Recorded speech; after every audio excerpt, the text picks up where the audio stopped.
नमस्कार, मी मंदार फणसे. संकल्प शिवस्मारकाचा या विशेष कार्यक्रमामध्ये तुमचं स्वागत. हा विशेष कार्यक्रम अशासाठी आहे की पहिल्यांदा हे शिवस्मारक जे अरबी समुद्रामध्ये होऊ घातलेलं आहे त्या शिवस्मारकाचं आतलं संकल्प चित्र एकूण कसं असणार आहे आणि काय त्याच्या मागे विचार केला गेला आहे हे आपण आज एक्सक्लुझिव्हली आयबीएन लोकमतकडे त्याची दृश्य आहेत, ज्या दृश्यांच्या मार्फत पंतप्रधान नरेंद्र मोदी यांच्यापर्यंत हा संकल्प पोहोचवला गेला होता. हा संकल्प करत असताना जसं राज्य सरकारने याबाबतची सगळी भूमिका घेतलेली आहे त्या बरोबरीनं नेमकं हे स्मारक कसं असेल या संदर्भातलं जे संकल्पचित्र तयार केलं गेलं आणि त्याबद्दलचा जो काही विचार मांडला गेलाय ते विचार मांडणारे कला दिग्दर्शक आपल्या सोबत आहेत. त्यांची वेगळी ओळख महाराष्ट्राला मी अजिबात करून देणार नाहीये, कारण नितीनजी सातत्यानं गेले काही काळ आम्ही बघतोय, काही वर्ष, काही जवळजवळ 2 दशकं झाली असतील, इतिहासाशी संबंधित काही असलं की नितीन देसाई यांचं नाव त्याच्यामध्ये असतं. आणि जो जे संकल्पचित्र तुम्ही मांडलेलं आहे, ज्या पद्धतीनं ते केलंय ते तुमच्याकडनं आम्ही समजून घेणार आहोत, कारण आज महाराष्ट्रामध्ये शिवस्मारकाच्या संदर्भात कुतूहल आहे, चर्चा आहे, मतांतर आहेत आणि या सगळ्या मार्फत आपण नेमकं कशा प्रकारे हे स्मारक असणार आहे ते आधी बघणार आहोत. सगळ्यात पहिल्यांदा आयबीएन लोकमतवरती पाहूयात हे स्मारक, याचं संकल्पचित्र कसं आहे.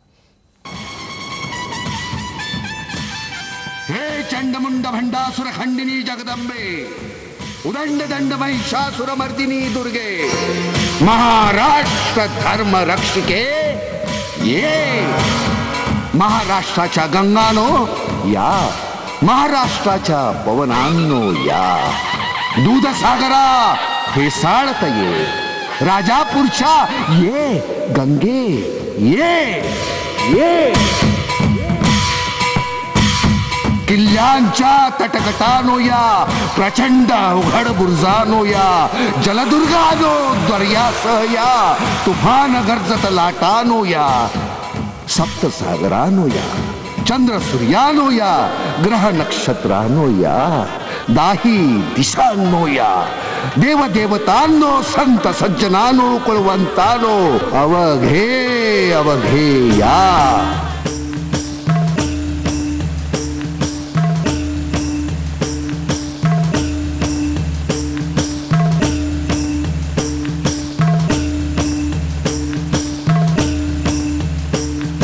पर्यटकांना सर्व सामान बाहेर ठेवून केवळ मोबाईल फोन आणि कॅमेरा घेऊन सुरक्षा चाचणीनंतर आत सोडलं जाईल.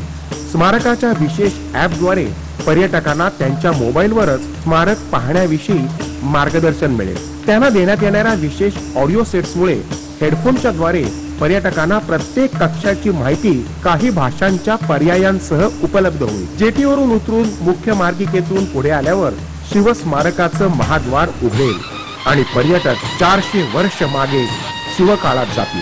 शिवाजी महाराजांसह अवघ्या मराठी मुलखावर सदैव कृपादृष्टी असणाऱ्या आई तुळजा भवानीचं दर्शन सर्वात प्रथम घडेल. डावीकडून प्रवेश केल्यानंतर पहिल्या दालनात शाहीर शिवकालीन शाहिरी परंपरेचं दर्शन घडवतील. पोवाड्यामुळे भारलेल्या पर्यटकांना नंतर दर्शन घडेल ते किल्ले शिवनेरीचं. बाल शिवाजींनी रोहिडेश्वरावर घेतलेली शपथ आणि पर्यटक पोहोचतील शिवकालीन मंदिरात. अफजल खाना विरुद्धच्या मोहिमेचा थरार इथं पर्यटक अनुभवतील. महाराजांसाठी स्वतःचे प्राण देणारा शिवाकाशी बाजी प्रभूंच्या अद्वितीय पराक्रमाच्या इतिहासाचे साक्षीदार होण्याची दुर्लभ संधी इथं पर्यटकांना उपलब्ध होईल. पुढे गेल्यावर दृश्यमान होईल पुण्यातला लाल महाल आणि महाराजांच्या राजनीतीचं दर्शन. मिर्झाची वाघनखे घालून कुठे जायचे, कुणासमोर जायचे याचे भान आहे आम्हास. इथून पुढे जाताच दिसेल कडेकोट तटबंदी असलेला आग्र्याचा किल्ला, म्हणजे शिवचरित्राचा जणू कळसाध्याय. एक वेळ आम्ही मौत पत्करू पण अपमान नाही. स्वराज्य निर्मितीत जीवाला जीव देणारे अनेक मावळे महाराजांना मिळाले. आधी लगीन कोंडाण्याचा आणि मग आमच्या रायबाचा. पुढे येताच आपल्याला दिसेल किल्ले रायगड, स्वराज्याची राजधानी, आणि इथेच पर्यटकांना अनुभवता येईल भव्य दिव्य राज्याभिषेक सोहळा.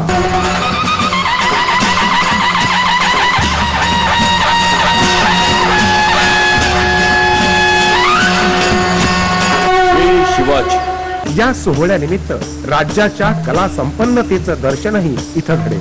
शिवकालीन पेहरावात या सोहळ्यामध्ये सहभागी होण्याची आगळी वेगळी संधी देखील इथे प्रेक्षकांना साधता येईल. मोरपंखी दालनातल्या अंतिम कक्षात छत्रपती शिवाजी महाराज, जिजाऊ आईसाहेब, छत्रपती संभाजी महाराज यांच्या समाधीच्या प्रतिकृती असतील. मध्यभागी प्राचीन पद्धतीचं एम्फी थिएटर असेल. इथूनच महाराजांच्या अश्वारूढ पुतळ्याचं अनोखं दर्शन घडेल. या स्मारकाच्या निर्मितीमागची दृष्टी, मेहनत आणि प्रक्रिया, थोडक्यात मेकिंगची माहिती प्रदर्शित केली जाईल. तळमजल्यावर 2 ते 2,500 आसन क्षमतेचं भव्य सभागृह असेल, जिथं महाराजांच्या चरित्रावरील महानाट्य सादर करता येतील. तसंच दुसऱ्या बाजूला मोठ्या पडद्यावर डिजिटल टेक्नॉलॉजीच्या आधारे शिवचरित्राचा 3D, 6D, 9D तंत्राद्वारे अनुभव घेता येईल. पहिल्या मजल्यावर आधुनिक ग्रंथालयात शिवाजी महाराजांवरची जगभरातली सर्व उपलब्ध पुस्तकं प्रत्यक्ष आणि ई बुक्सच्या माध्यमातून संग्रहित करता येतील. मोडी सारख्या अस्तंगत होत चाललेल्या लिपीविषयी माहिती, अभ्यास इथं आधुनिक तंत्रज्ञानाच्या माध्यमातून करता येईल. दुसऱ्या मजल्यावर संग्रहालय संकल्पित असून शिवकालीन शस्त्र, अस्त्र, वस्त्र, अलंकार, शिवकालीन कला, जनजीवन यांचं दर्शन घडवणाऱ्या वस्तू इथे प्रदर्शित केल्या जातील. सागरी वनस्पती, सागरी जीव तसंच समुद्राखालच्या विश्वाचं दर्शन इथं पर्यटकांना घडेल. खाली दोन्ही बाजूला महाराजांच्या आरमारी सामर्थ्याचं दर्शन. पर्यटकांना एक डिजिटल हँडबँड वापरणं बंधनकारक राहील. स्मार्ट एंट्री कार्डद्वारे विविध ठिकाणच्या त्यांच्या येण्या जाण्यावर नियंत्रण ठेवता येईल. पर्यटकांसाठी खानपान सेवा, पर्यावरण विमुख प्रसाधनगृह, आपत्कालीन व्यवस्थेत वैद्यकीय उपचार, कार्डियक सेंटरची सुविधा इथे असेल.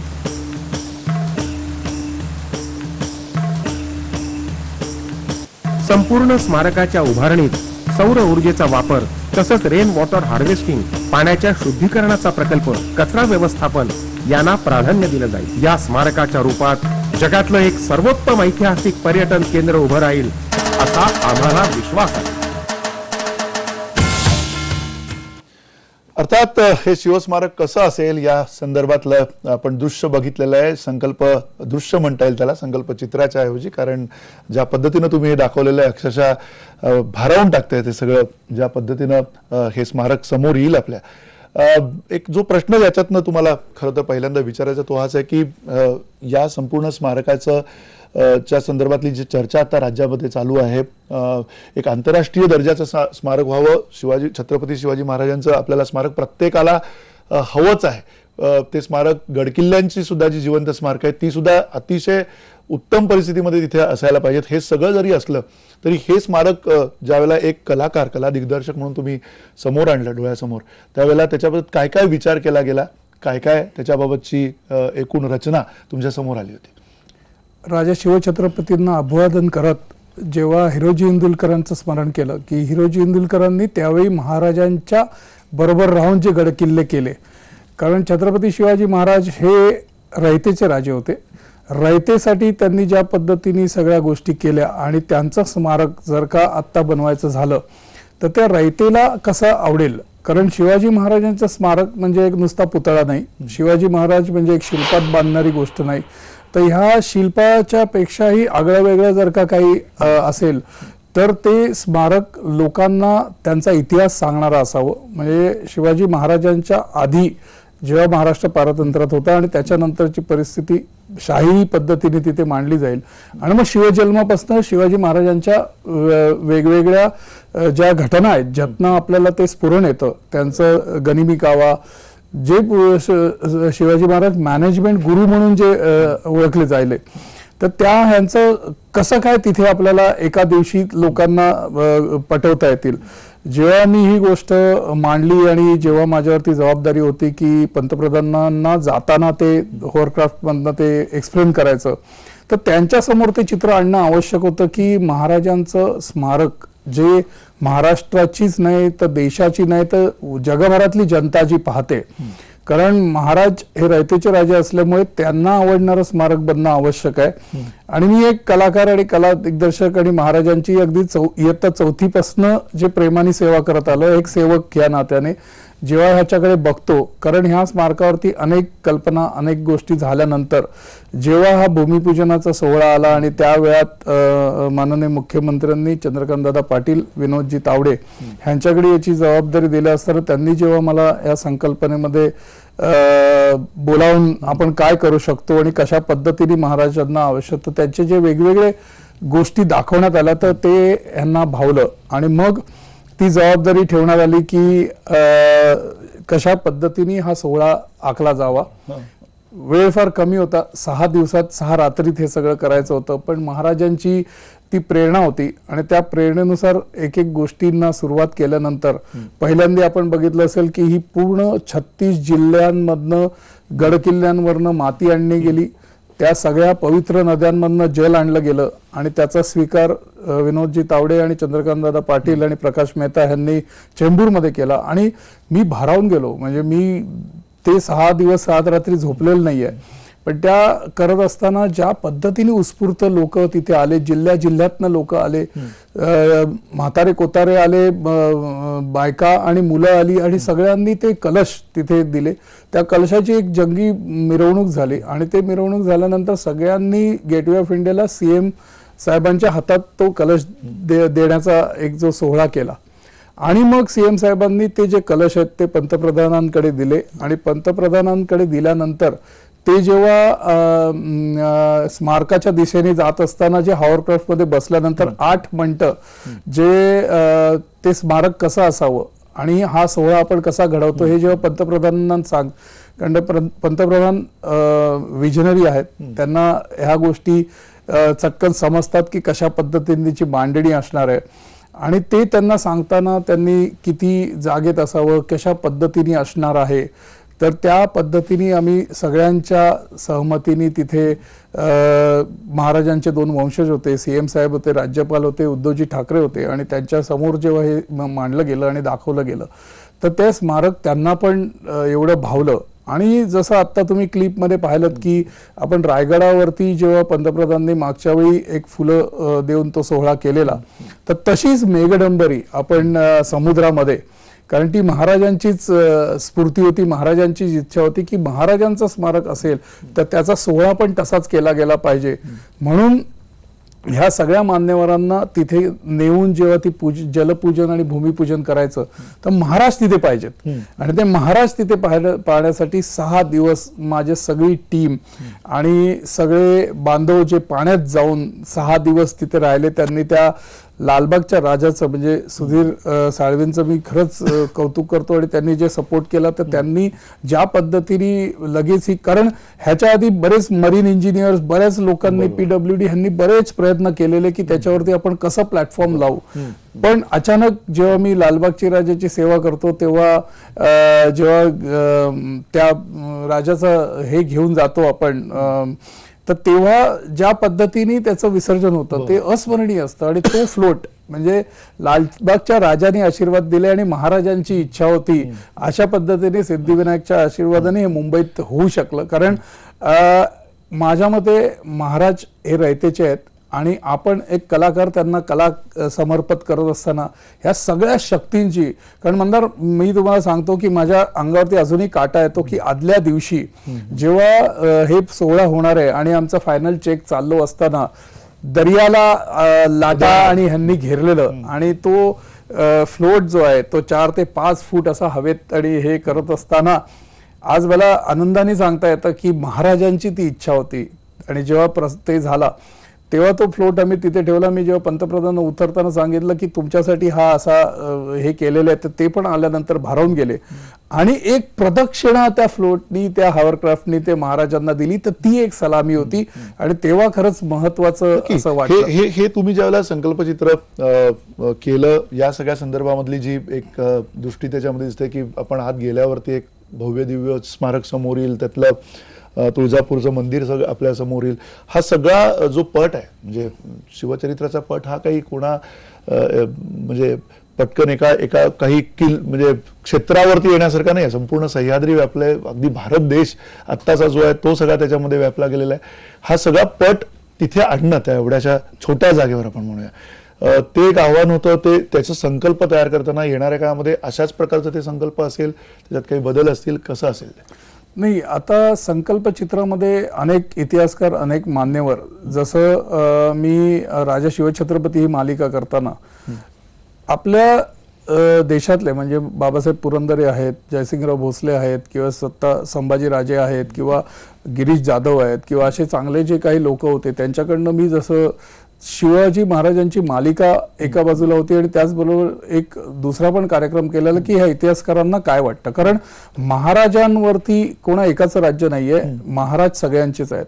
आणि त्या संकल्पनेतनं आम्ही सगळ्याच इतिहासकारांशी घेऊन ह्याच्यामध्ये नक्कीच आहेत. ह्याच्यामध्ये स्वतः मुख्यमंत्री लक्ष घालतायत, विनोदजी तावडे आहेत, चंद्रकांत पाटील साहेब आहेत, आणि अनेक इतिहासकार ह्यांना घेऊन दोन्ही राजघराण्यातले राजे आहेत, उद्धवजी आहेत, किंवा असे सगळे लोक आहेत की ज्यांना ह्याच्यामध्ये हे संकल्पना आहे. आणि ही आता थोडक्यात, कारण ह्याच्यामध्ये जे काही वेगवेगळे अंग असतात त्याचं बेस कसा बनवायचा, ती पीएमसी काय आहे, ती पीएमसी नेमण्यात आलेली आहे, त्याच्यानंतर मग हे संकल्प खरं असेल. हे महाराष्ट्राच्या राजाचं आहे, आपल्या राजाचं आहे, पहिल्या राजाचं आहे, राजा शिवछत्रपतींचं आहे. तर त्यामुळे ह्या सगळ्यांनी मिळून, कारण मला आठवतं की राज्याभिषेक जेव्हा झाला तेव्हा राज्याभिषेकाच्या वेळी महाराजांनी सगळ्या गडकिल्ल्यांवरनं मात्या मागवल्या होत्या. नंतर सगळ्या वेगवेगळ्या नद्यांचं पाणी आहे जे आपण इथनं सुरुवात केलेली आहे. तसेच आपले विचार आहेत की जनसामान्यातला पण माणूस त्याच्यामध्ये आपली हे देऊ शकतो. आणि अनेक इतिहासकार म्हणजे बाबासाहेबांनी तर अनेक वर्षांपासून त्याच्यावरती अभ्यास केलेला, तो जिवंत केला आपल्या समोर. जयसिंगराव भोसले जे आहेत त्यांचा फार अभ्यास चांगला आहे. असे इंद्रजित सावंत, असे बरेचसे लोक, कोकाटे, हे असे बरेचसे लोक आहेत. तर त्यांच्याशी नक्कीच ह्याला हे केलं पाहिजे. आणि आत्ताची नवीन पिढी त्याला पण एक वेगळं असं समज आहे महाराजांबद्दल. कारण आपल्याला महाराज ऑलरेडी 7 समुद्र पार आहेत, पण आपल्याला त्यांची महती त्या एका स्मारकामध्ये, जसं तुम्ही म्हणालात मंदार की अगदी बरोबर आहे की महाराजांना एक छोट्या याच्यात बांधताच येत नाही, पण त्या स्मारकाच्या रूपाने जेव्हा पर्यटक इथे येतील आणि शिवनेरी गड कसा होता, राजगड कसा होता, रायगड कसा होता, ही सगळी जी माहिती आहे ती माहिती त्या निमित्तानं पुढे येईल. कदाचित भारतभरातले आणि देश विदेशातले पर्यटक सुद्धा त्या निमित्तानं तिकडे येतील आणि त्यांना त्यांच्या भाषांमध्ये छत्रपती शिवाजी महाराज हे कळतील, समजवले जातील, समजून दाखवले जातील. अशा प्रकारचं हे स्मारक असेल. या स्मारकाचा संकल्प जो आता या विद्यमान राज्य सरकारने केलेला आहे त्या संकल्पाला तशा प्रकारचा संकल्प करणं हे सुद्धा एक प्रकारे तळहातावरचा निखार आहे असं म्हटलं तर वावगं ठरू नये. कारण अतिशय महत्त्वाचं, अतिशय एका वेगळ्या प्रकारचं हे काम अपेक्षित आहे आणि हे काम कशा प्रकारे पूर्ण होईल येणाऱ्या काळामध्ये तेही आपण बघणार आहोत. एक छोटासा ब्रेक घेऊया. आपल्यासोबत नितीन देसाई आहेत. नितीन देसाई यांना अधिक महत्त्वाचे काही प्रश्न या निमित्तानं आपल्याला विचारायचे आहेत आणि संकल्प शिवस्मारकाचा या विशेष कार्यक्रमामध्ये आपण ही चर्चा सुरू ठेवूयात छोट्याशा ब्रेक नंतर.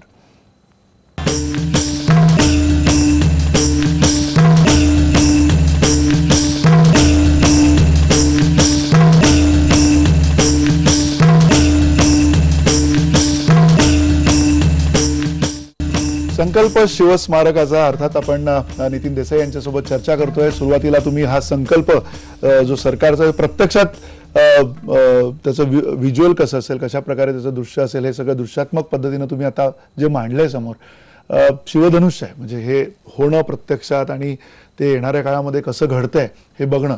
जसं स्मारकांची चर्चा चालते, मग त्याच्या आसपास वादविवाद असतात, आम्ही सुद्धा वादविवादामध्ये त्या भाग घेत असतो रोज. अशा प्रकारची स्मारक व्हावं न व्हावं, कसं व्हावं, इतका पैसा खर्च केला जावा न जावा, याबद्दलची जी मतमतांतर आहेत ही सगळी गृहीत धरली आपण. आणि तरीसुद्धा या स्मारकाबद्दल ज्यावेळेला आपण चर्चा करतो त्यावेळेला नेमकं हे स्मारक काय पद्धतीचं असावं. तुम्ही जगभरातली स्मारकं वेगवेगळी बघितलेली आहेत. कशा प्रकारे हे म्हणजे ज्याला आपण आंतरराष्ट्रीय दर्जाचं स्मारक ज्याला म्हणतो त्यावेळेला एकीकडे तो कालखंड समोर आणायचा आहे आणि एक आधुनिकता पण त्याच्यामध्ये आणायची. हा जो एक फ्युजन जे आहे त्या फ्युजनच्या बाबत तुम्ही काय विचार केलाय? तुम्ही एक्झॅक्ट म्हटलं ते हे फ्युजन आहे. एक तर पहिलं म्हणजे शिवाजी महाराज हे अशा श्रद्धास्थानी आहेत तर तिथे कुठलंही इतिहासाला बाधा येईल किंवा इतिहासामधनं कोणाला त्याच्यामधनं काही शंका येतील अशी कुठली गोष्ट नसावी. पहिलं म्हणजे की आपल्याला जरी आधुनिक करायचं असेल तरी आपली कला संस्कृती ज्या माणसाने एवढ्या वर्षापूर्वी आपल्याला पारतंत्र्यातनं बाहेर काढून जेव्हा स्वराज्य निर्माण करून दिलं, तर त्याचं आपल्या स्वराज्याचं आपल्या एकंदरीत राज्याचं आणि ज्या पद्धतीने त्यावेळी पण माणसांनी अनेक गोष्टी ह्यांना सामोरं जाऊन त्या सगळ्या गोष्टी घडवलेल्या आहेत. म्हणजे पहिला किल्ला घेतल्यापासून ते मिर्झा राजांना ते किल्ले देईपर्यंत. तर महाराजांकडनं आपण काय शिकलोय, महाराजांनी आपण इतिहासामधनं काय दिलंय, तर अनेक इतिहासकारांकडे ह्या सगळ्या गोष्टी आहेत आणि त्या गोष्टी जर का समर्पित करून आपण जे करू शकलो, जी मला ती संधी मालिकेच्या रूपातनं मिळाली तेव्हा मी एवढा अभ्यास केला, मी सगळ्या लोकांना भेटून, म्हणजे काही कोणाचे हे विचार आहेत, काही कोणाचे ते विचार आहेत, कारण महाराज तेव्हाच समजू शकतात जेव्हा तुम्ही रयतेला विचारता, तुम्ही त्या तज्ज्ञांना विचारता.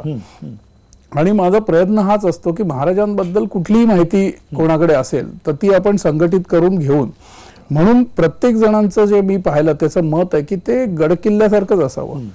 आज आपण नवीन तंत्रज्ञान म्हणतो, पण त्या नवीन तंत्रज्ञानाच्या बरोबर जर का आपण महाराजांनी बांधलेले जलकिल्ले पण बघितले तर अजूनही ते अस्तित्वात आहे. आणि त्या काळातलं जे आर्मर म्हणजे महाराज हे देशातले पहिले राजे होते की ज्यांनी आर्मर स्वतःच उभारलं. तर म्हणजे तो किती थोर विचारवंत आणि त्या काळात होता की त्यांनी बांधलेले किल्ले अजूनही एवढे वर्ष. त्यावेळेला समुद्र ओलांडणं हेच धर्माच्या विरोधातली बाब होती त्यावेळेला, काय नंतरच्या अगदी राघोबादांच्या काळापर्यंत. म्हणजे या अशा कालावधीत त्यांनी आरमार उभं करणं. महाराजांचं चरित्र तुम्ही ऐकलत ना, तर महाराजांनी अनेक गोष्टींना ज्या पद्धतीने सामोरं जाऊन सगळं केलेलं आहे, तसंच सामोरं आपल्याला ह्या स्मारकामध्ये पण जावं लागलं तरी महाराजांचं एकच आहे की ज्या पद्धतीने त्यांनी स्वराज्य निर्माण करताना सतत आपल्या रयतेची जी हे केली, तर रयतेला काय पाहिजे, रयतेला ज्या पद्धतीने स्मारकाची अपेक्षा आहे, वाद विवाद ह्याच्यात मी कलाकार म्हणून कधीच पडलो नाही. मी ह्यांना नेहमीच बगल देऊन प्रयत्न केलेला आहे की कला कृती सादर करणं. म्हणून ही पण संकल्पना मांडताना बऱ्याचशा गोष्टी जेव्हा येत असतात, कारण मी 17 लोकांनी शिवाजी महाराजांची मालिका बनवायची प्रयत्न केलेला, पण अफजल खाना वधापुरे कोण गेलेला नव्हता.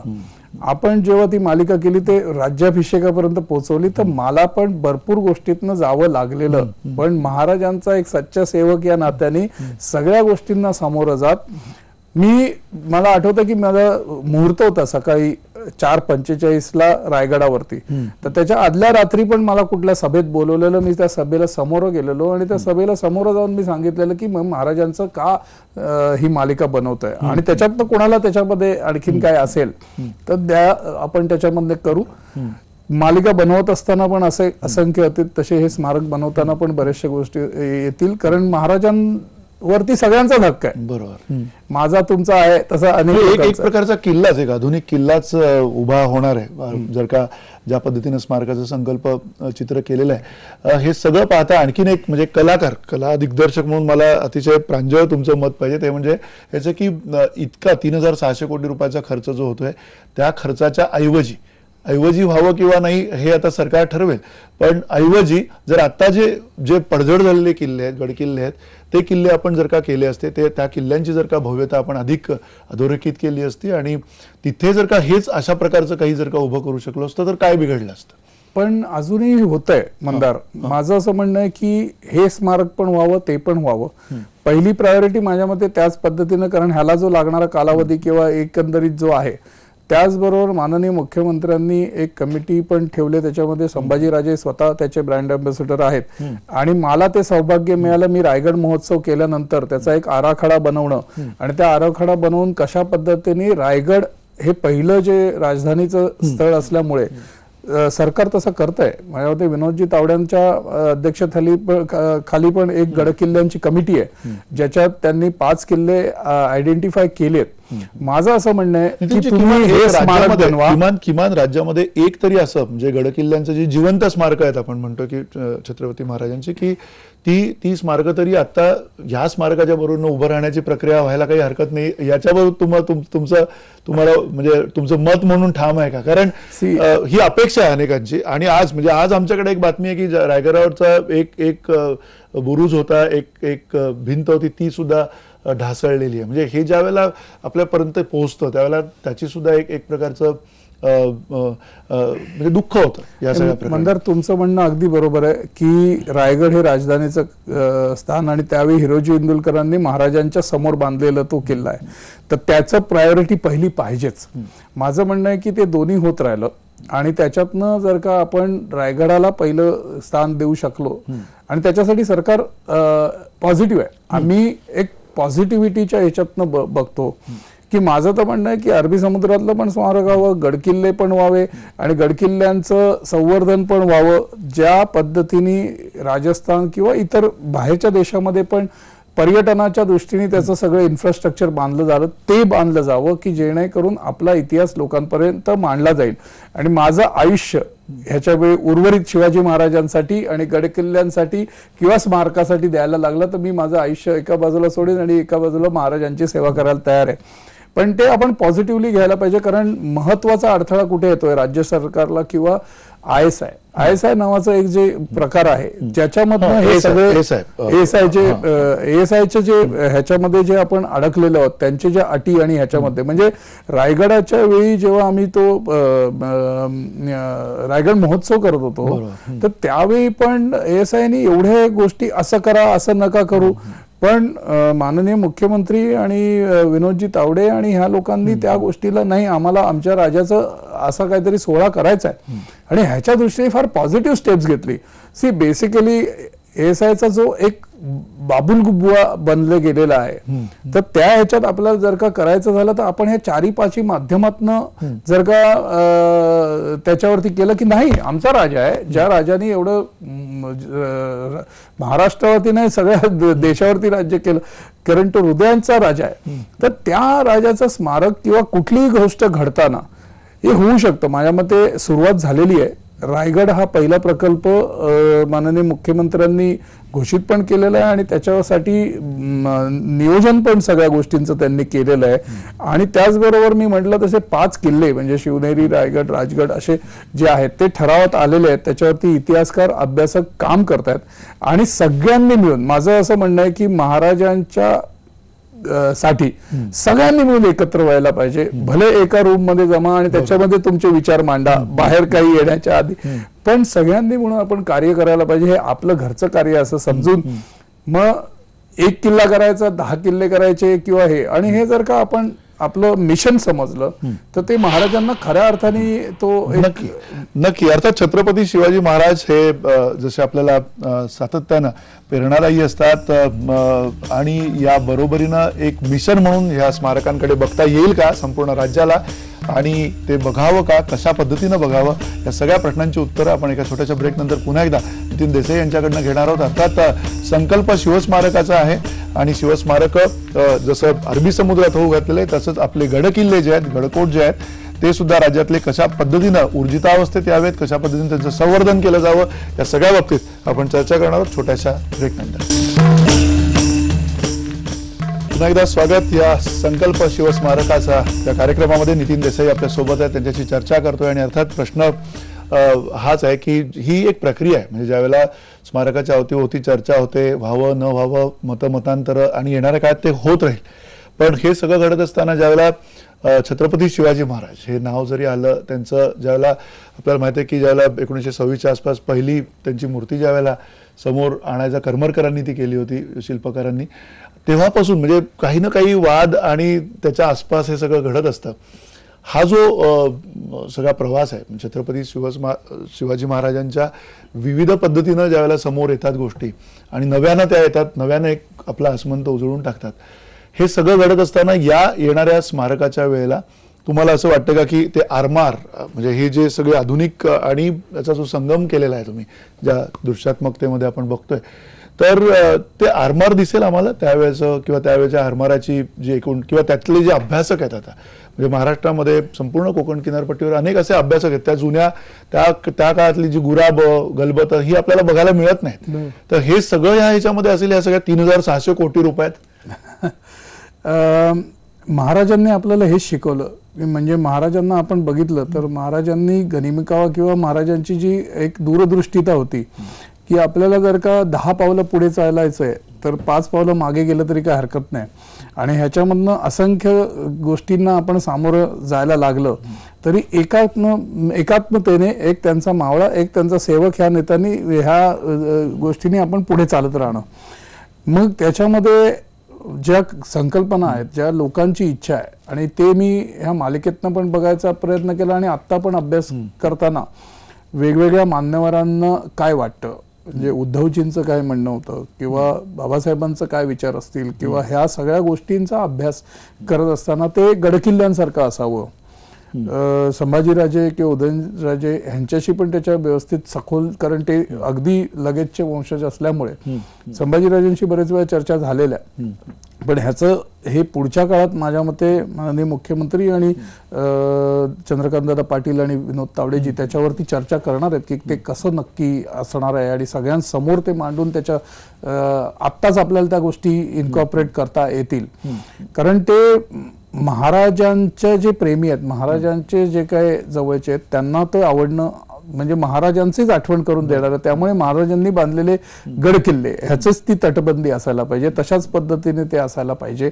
किंवा महाराजांचं जसं आता तुम्ही म्हणाला करमरकरांचा जो घोड्याचा मी पण अभ्यास केलेला आहे, त्यावेळी त्यांना ज्या काही गोष्टी घडायला लागल्या आणि त्या घोड्यांवरनं पण भरपूर लोकांच्या अपेक्षा आहेत, तर त्या पण सगळ्या पूर्ण होय. असं आपण करू शकत नाही की आपल्याला वाटलं ते केलं, आपल्याला समजलं तेवढाच इतिहास आहे.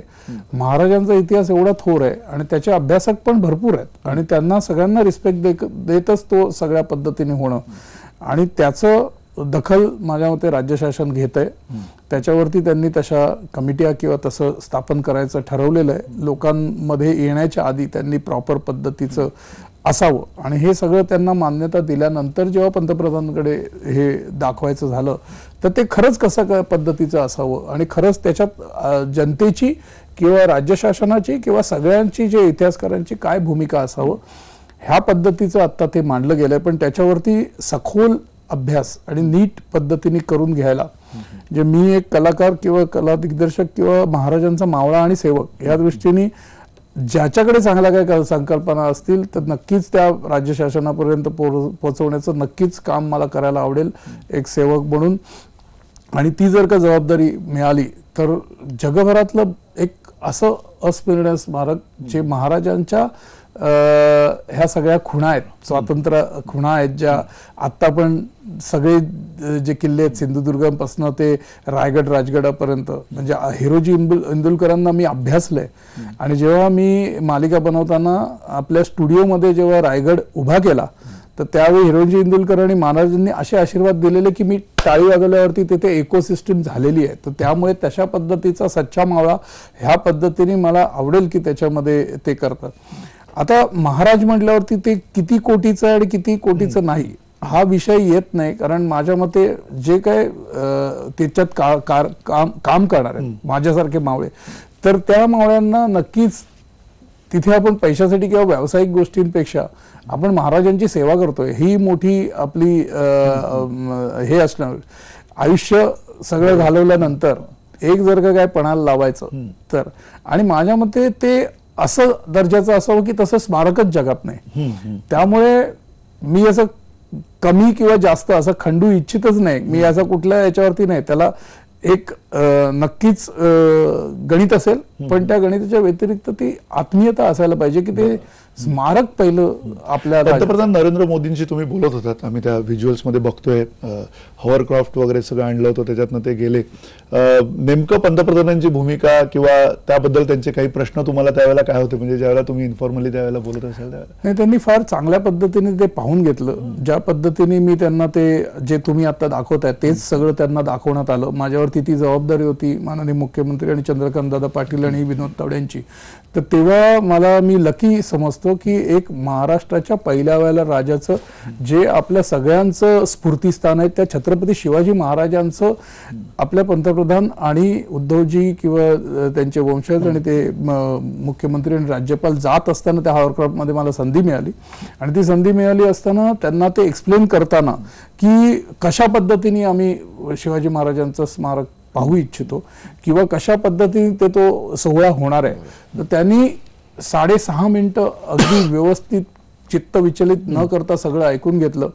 मी जेव्हा त्यांना सांगत होतो की रयतेचा राजा आणि ज्या पद्धतीने राजांनी हे केलं तसंच सगळ्यांचं मत आहे, मग तेव्हा रायगडावरती जी प्रतिमा आहे आणि ती केल्यानंतर तर नियोजित जो वेळ होता त्याच्यापेक्षा ते जास्त वेळ तिथे थांबले. आम्ही आता जेपर्यंत SPG किंवा ह्याच्याकडनं संकल्प म्हणजे टाइम घेतलेला किंवा ते सिक्युरिटी हे होतं, पण त्यांनी महाराजांच्या पूर्ण स्मारकाला प्रदक्षिणा घालायला लावली. आणि जेव्हा त्यांना ही संकल्पना आवडली तेव्हा त्यांनी जेव्हा उतरल्यानंतर जर का तुम्ही बघाल हॉवरक्राफ्टच्या बाजूला SPGंनी गाडी लावलेली, पण त्यांना म्हटलं की आमच्या महाराष्ट्राच्या छत्रपतींचं राजांचं स्वागत तुमच्यासारख्या पंतप्रधानांनी करावं. त्यानंतर त्यांनी ती सलामी देत ते चालत पूर्ण सगळ्या ढोल पथकांना, सगळ्या कलाकारांना आणि सगळ्या त्यांच्या महाराजांच्या काळातल्या सगळ्या गोष्टींना मानवंदना देत त्यांनी तो वॉक घेतला जो त्यांच्या शेड्यूलमध्ये नव्हता. पण त्यांना एकदा जेव्हा जाताना स्मारक कसं असावं, ते कशा पद्धतीने स्मारकाचं जलपूजन आणि भूमिपूजन करणार आहेत तो सांगितल्यानंतर त्यांना ते फार घाईवरून आलं. आणि ते घाईवरून येऊन त्यांनी ती एक्स्ट्रा वेळ स्वतः ठरवली आणि स्वतःच त्यांनी त्याच्याबरोबर वेळ द्यायचा ठरवला. मग मी तो एक प्रदक्षिणा घालावी असं संकल्पना घातल्यावर त्याला दुजोरा दिला. ही जी एक्सक्लुझिव्ह व्हिज्युअल्स तुम्ही जे दिलेली आहेत आपल्या सगळ्या प्रेक्षकांच्या समोर आपण आणलेली आहेत आय बी एन लोकमतला, या व्हिज्युअल्स मध्ये एक अजून दुसरा एक आवाज आहे नाना पाटेकर यांचा, जे सुरुवातीला अवतरण दिलेलं आहे. तर ज्या पद्धतीनं सगळ्या नद्यांना, सह्याद्रीला, सगळ्यांना जी हाक दिलेली आहे ती नाना पाटेकर यांच्या आवाजात आहे. आणि त्याबद्दल ते कसं सगळं तुम्ही मोदी साहेबांनी पण त्याची दखल घेतली की हा जो आहे, म्हणजे मी त्यांना म्हटलं की आम्ही जेव्हा महाराष्ट्रामध्ये कुठल्याही अशा संकल्पाची सुरुवात करतो तर आम्ही देवदेवतांना आणि सगळ्या पंचमहाभूतांना तिथे आवर्तित करतो की या, आम्ही आमच्या राजाचं स्वागत करायला निघालो, आम्ही आमच्या राजाचं स्मारक बनवायला निघालेलो आहे आणि त्याच्यासाठी तुम्ही या, म्हणजे तुम्ही पंतप्रधान आहात. तर सगळ्या लोकांनी जेव्हा तिथे यावं तर ते फार त्यांना भावलं. कारण राजा शिवछत्रपतीच्या वेळात नानांनी मला आशीर्वाद दिलेला आणि त्यांनी काहीही हे न घेता राजांसाठी माझ्यासाठी तेव्हा ते जे काय केलेलं ती संकल्पना मुख्यमंत्री विनोदजी तावडे आणि चंद्रकांतदादा पाटलांना जाम आवडलं. तो जेव्हा व्हिज्युअल दाखवायच्या आधी मी त्यांना मंत्रिमंडळासमोर आणि ह्यांच्या समोर दाखवला वर्षावरती, तेव्हा तो सगळ्यांना अपिलिंग वाटला. आणि मग तो पंतप्रधानांसमोर ठेवण्यात आला आणि पंतप्रधानांनी पण त्याची दखल घेतली. आणि जेव्हा ते पाहिल्यानंतर त्यांना पण एक असं नक्कीच, आणि तो ज्या पद्धतीनं ते स्फुरण चढतं तो आवाज ऐकून आणि जी दृश्यात्मकता त्याच्यामध्ये आपल्या समोर मांडलेली आहे, अतिशय वेगळ्या प्रकारची अशी दृश्य आहेत. आणि प्रत्यक्षात हे केव्हा येईल अशी उत्सुकता सुद्धा आपल्याला निश्चित असणार आहे. पण या उत्सुकतेपोटी अर्थातच आपल्याला हेही लक्षात घेतलं पाहिजे की जसं अरबी समुद्रातलं स्मारक शिवस्मारक होते तसेच छत्रपती शिवाजी महाराजांचे जे गडकोट आहेत, गडकिल्ले जे आहेत, रायगडासारखी जी आपली राजधानी आहे, या सगळ्याचं सुद्धा त्याच ऊर्जितावस्थेमध्ये येणाऱ्या काही काळामध्ये का होईना एक स्वरूप आपल्या समोर यायला हवं. ती स्मारकं सुद्धा तेवढीच पुनरुज्जीत व्हायला पाहिजेत, संवर्धित व्हायला पाहिजेत, हे आपलं मत आहे. आणि त्या बरोबरीनं अर्थात आज आपण संकल्प शिवस्मारकाचा या कार्यक्रमामध्ये नितीन देसाई यांच्याशी चर्चा केली. आपण जाता पुन्हा ती दृश्य पाहूयात आणि संकल्प शिवस्मारकाच्या या कार्यक्रमामध्ये तुम्ही आलात. धन्यवाद, नमस्कार.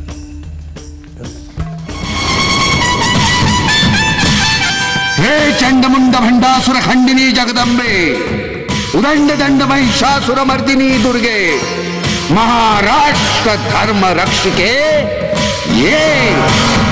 महाराष्ट्राच्या गंगानो या, महाराष्ट्राच्या पवनांनो या, दूधसागरा फेसाळत ये, राजापूरच्या ये गंगे ये ये. किल्ल्यांच्या तटकटानो या, प्रचंड अवघड बुर्जानो या, जलदुर्गानो दर्यासह या, तुफान गर्जत लाटानो या, सप्तसागरानो या, चंद्र सूर्यानो या, ग्रह नक्षत्रानो या, दाही दिशांनो या, देवदेवतांनो संत सज्जनानो कुळवंतानो अवघे अवघे या.